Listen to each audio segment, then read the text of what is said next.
સુરતમાં oxygen cylinder વચ્ચે દારૂની હેરાફેરી કરનારા પકડાયા. સુરત ઈચ્છાપુર પોલીસે 16,60,000ના જથ્થા સાથે એક આરોપીની ધરપકડ કરી. એક મહિલા સહિત 2 લોકો ફરાર. સુરતમાં ઓક્સિજન સિલિન્ડરની આડમાં દારૂની હેરાફેરી કરવામાં આવતી હોવાની ચોંકાવનારી ઘટના સામે આવી છે. ત્યારે ઈચ્છાપુર પોલીસે 16,60,000ના મુદ્દામાલ સાથે એક આરોપીની ધરપકડ કરી છે, જ્યારે એક મહિલા સહિત 2 લોકો હજુ પણ ફરાર છે. ઓક્સિજન સિલિન્ડરની આડમાં દારૂની હેરાફેરી. સુરત શહેરના ઈચ્છાપુર ગામે ઠક્કર પેટ્રોલ પંપ સામે આવેલા રેલવે ફાટક પાસે એક શંકાસ્પદ ટેમ્પો ઉભો હોવાની બાતમી મળી હતી. બાતમી મળતાની સાથે જ પોલીસ દ્વારા કાર્યવાહી કરવામાં આવી હતી. આ કાર્યવાહી દરમિયાન પોલીસને ટેમ્પાની અંદર હોસ્પિટલમાં વપરાતા ઓક્સિજન સિલિન્ડર મળી આવ્યા હતા. જોકે પોલીસે વધુ તપાસ કરતા સિલિન્ડરની આડમાં છુપાવેલ દારૂનો મોટા પાયે જથ્થો મળી આવ્યો હતો. એક આરોપીની ધરપકડ, 2 ફરાર.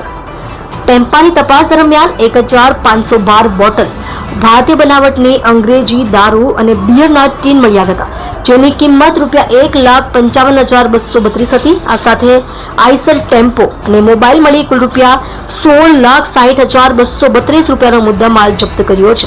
જોકે પોલીસે જ્ઞાનેશ્વર ઉર્ફે દિનેશ મધુકરભાઈ પાટીલ, ઉંમર વર્ષ 25, ડિંડોલી, મૂળ રહેવાસી મહારાષ્ટ્ર, તેને ઝડપી પાડ્યો છે. જ્યારે એક અજાણી મહિલા અને પંકજ ઉર્ફે અશોક સામેલ છે. આ બંને આરોપી હજુ ફરાર છે.